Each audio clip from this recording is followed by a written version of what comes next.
نزل ودسم بمنا كوافا يا طيبة مشرا يا طيبة شريفة يا نبي محمد صلى الله عليه وسلم يلدت بعل وينم የመውሊድ በዓል በእስልምና እምነት ተከታዮች ዘንድ በተለያዩ መንፈሳዊ ስነ ስርዓቶች ይከበራል። አማኞችም የሰላምና የፍቅር ምንጭ የሆኑትን የነብዩን ታላቅ የህይወት ጉዞና መልእክት በማስታወስ መልካም እሴቶችን በዕለት ተዕለት ህይወት ውስጥ በመተግበርና ለሌሎች ለመትረፍ ቃል የሚያድሱበት ልዩ አጋጣሚ አድርገው ይወስዱታል።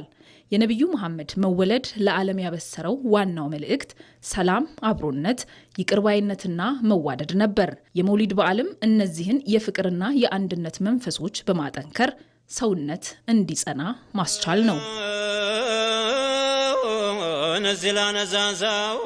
ነብዩ መሐመድ በህይወት በነበሩበት ዘመን ሁሉ አስተምሯቸው ሙሉ በሙሉ የአላህን ቃልና ቅዱስ ቁርአንን የተከተለ ነበር።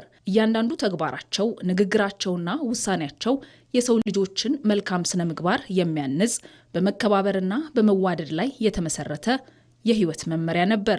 ምእመናን የተረጋጋ ህይወት እንዲኖራቸው የነብዩ የላቀ ስነ ምግባር ጉልህ ሚና ይጫወታል። እሳቸው ለባልደረቦቻቸው፣ ለቤተሰቦቻቸው፣ ለጎረቤቶቻቸውና ለጠላቶቻቸው እንኳ ያሳዩት ትህትናና ፍትሃዊነት ዛሬም ድረስ ለሰው ልጆች በሙሉ የሚበጅ የሞራልና የስነ ምግባር ከፍታ ማሳያ ነው። የሰው ልጅ መመካከር ጥሩ እንደሆነ በቁርአን ውስጥ አውርዶልናል።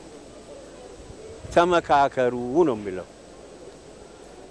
በጉዳያችሁ ላይ ተመካከሩና ተወያዩና ተስማሙ ነው የሚለው ፈጣሪ በቁርአን ውስጥ። ወሻዊሩ ፊል አምሪ ይላል በቁርአን ውስጥ አላህ Subhanahu Wa Ta'ala። በእናንተ ጉዳይ ላይ ተመካከሩ ነው የሚለው። ይሄ በግልጽ በቁርአን ውስጥ የተቀመጠ ነገር ነው አላህ ያወረደልን። ነብያችን ሰለላሁ ዐለይሂ ወሰለም ወደዚህ ምድር ካላህ ስላክ በመጀመሪያው ብዙ ፈተናዎች አጋጥመው ነበር። እነዛን መከራዎችና ችግሮችን ያሳለፉት የመጨረሻ ደግሞ የጨረሱት በምክክር ነው። ፈዘክር ፈኢነ ዚክራ ተንፈዑል ሙእሚኒን ይላል።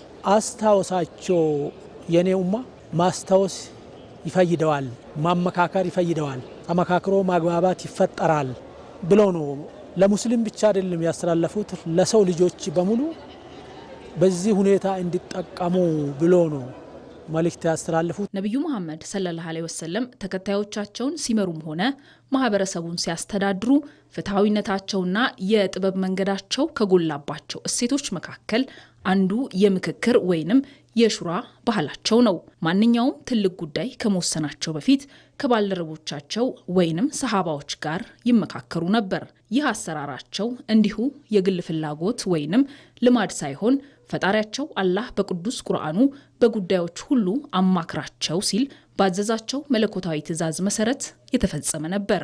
ይህ ተግባር ምክክር በአመራርና በማህበራዊ ህይወት ውስጥ አማራጭ ሳይሆን ሃይማኖታዊና ስነ ምግባራዊ ግዴታ መሆኑን በተግባር ያሳየ ታላቅ አርአያነት ነው። የጦር ዘመቻዎችን፣ ማህበራዊና ኢኮኖሚያዊ ውሳኔዎችን ከማሳለፋቸው በፊት በወቅቱ ከባልደረቦቻቸው ውስጥ የሊቃውንቶችንና የማህበረሰብ ተወካዮችን አስተያየት በግልጽ ይቀበሉ ነበር። ነብያችን ሰለላሁ ዐለይሂ ወሰለም ቀደም ብለው ተናግረዋል። የተጣላ ሁሉ ማስታረቂያ ነው።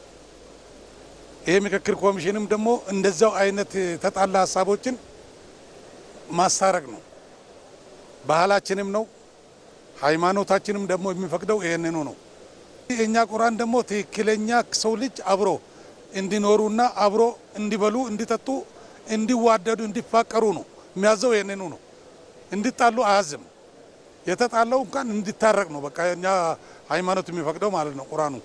ምክክር በኢስላም አስተምሮ ውስጥ ትልቅ ስፍራ የተሰጠው የመልካም አስተዳደርና የጠነከረ ማህበራዊ ህይወት ዋና መሰረት ነው። በቅዱስ ቁርአን ውስጥ አልሹራ ወይንም ምክክር በሚል ስም ራሱን የቻለ ምዕራፍ መኖሩ አማኞች የዕለት ተዕለት ጉዳዮቻቸውን በምክክር ማከናወን እንዳለባቸው ማሳያ ነው። የቀደሙት የኢስላም መሪዎችም ህዝባቸውን ይመሩ የነበረው በዚሁ በውይይትና በህዝብ ተሳትፎ ላይ ተመስርተው ነው። ምክክር ችግሮችን በሰላማዊ መንገድ ለመፍታት፣ ልዩነትን በሰለጠነ መንገድ ለማስተናገድና አሳታፊ አሰራርን ለማጎልበት ዘመን የማይሽረው መፍትሄ ነው። እኛ ተፋቅረን ተዋደን ተለማምደናል አይደል እንዴ? ስለዚህ ለሰላም መቆም አለብን። ሁላችንም ለዚህች ሀገር እድገት ብልጽግናዋ ለዚህ ለልጆቻችን ጥሩ ሰርተን ጥሩን አሳልፈን ለነሱ ማሳለፍ አለብን። ህዝበ ሙስሊሙ መወሊዱን ሲያከብር የቸገረውን እያበሉ እያለበሱ ሚበላአቶ መንከራተተውን ቢያንስ ጤፍ ስንዴም በቆሎም ፈጭቶ ዱቄት በቤታቸው እያደረሱ የሚወደው ፈጣሪ ይሄን ነው። ይሄን እያደረጉ መወሊዱን በደስታ በፍቅር በመቻቻል እንዳስተላልፉ ወይም እንዳሳልፉ በዚህ አጋጣሚ አባታዊ ምክር እሰጣለሁ። ይህ የታሪክ እውነታ ለዚህ ዘመን ትውልድና መሪዎችም የሚያስተላልፈው ትልቅ ትምህርት አለ። የምክክር ወይንም የሹራ መርህ ልዩነትን በሰለጠነ መንገድ ለማስተናገድ አሳታፊ ዲሞክራሲን ለማጎልበትና የወደፊት ጉዞን ብሩህ ለማድረግ ዘመን የማይሽረው መፍትሄ ነው። በነጠላ ውሳኔና በግል ፍላጎት ላይ የተመሰረተ አመራር ማህበራዊ መከፋፈልንና ጥፋትን ያመጣል። በአንጻሩ በምክክር የሚመራ ህዝብ፣ ቤተሰብና ተቋም ግን አንድነቱን የጠበቀና ስኬታማ ይሆናል። በየዘመኑ በትውልድ በቤተሰብ በማህበረሰብና በሀገር ደረጃ የሚያጋጥሙ ፈተናዎችን ለመፍታት የጥበብና የትህትና መንገድ የሆነው የምክክር ባህል መጠናከር ይኖርበታል። የነቢዩ መሐመድ ሰለላሁ ዐለይሂ ወሰለም የልደት በዓል ሲከበርም የፍቅር፣ የይቅርታ፣ የትህትናና የምክክር ባህል ምእመኑ በህይወቱ የሚወርሰው ምግባርና ግብር ሊሆን ይገባል።